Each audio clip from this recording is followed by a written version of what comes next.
17 and I'm from Lawrence. I was born in the Bronx in New York, about a block from Yankee Stadium. My parents are from the Dominican Republic. I went to community day charter public school. The charter school, it was really small, and so I was with the same 19 other kids since the first grade. So we were together in school for a really long time. So I knew them really well. Whereas in Lawrence, until the 8th grade, I lived right next to the Arlington school. So it was a lot different because Arlington is a very big school.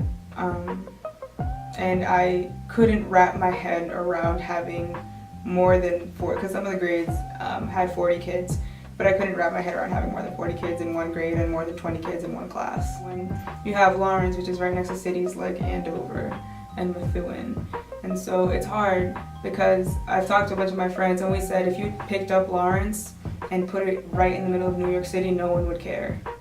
It wouldn't be a big deal.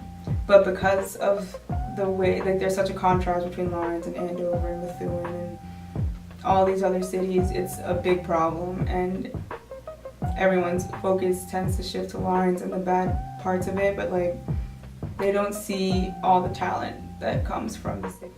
En una ciudad como Lawrence es muy fácil vivir ahí y no hablar inglés. Por ejemplo, mi abuela y mi abuelo viven en Lawrence por 8 meses al año y ellos no saben hablar inglés, pero van a las bodegas, van al supermercado, que hay tanta gente que habla en español y tanta gente que le puede ayudar que no tienen que hablar inglés. No es. I grew up with friends doing drugs, like selling drugs, stuff like that, you know, having sex when they were young. Lawrence High has daycares for its students, you know, that's not something I could escape no matter how sheltered you are. That's not something you could deny. When I lived next to the Arlington, I remember one night when I was 7, my brother was in bed because he was 5.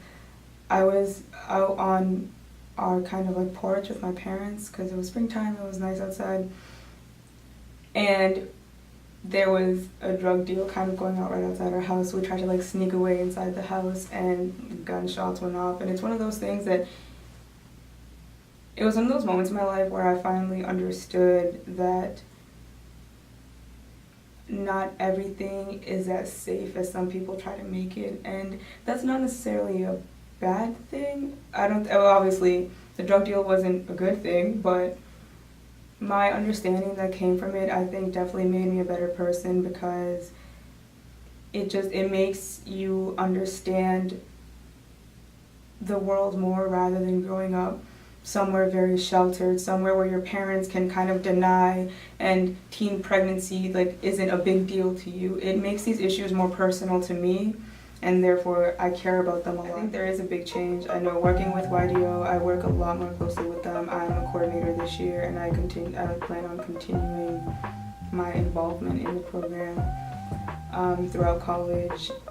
And I also work at Breadloaf during the summer, which is also a program for Lawrence kids, and I do see a change. I see a change because when I was little, What's Good in the Hood was like, that wasn't something people would have started. When I was younger, I know Jocelyn and I were always teased for being the nerds and the geeks and like by our peers, and sometimes it was hurtful and sometimes it was flattering. So there was a mix of both.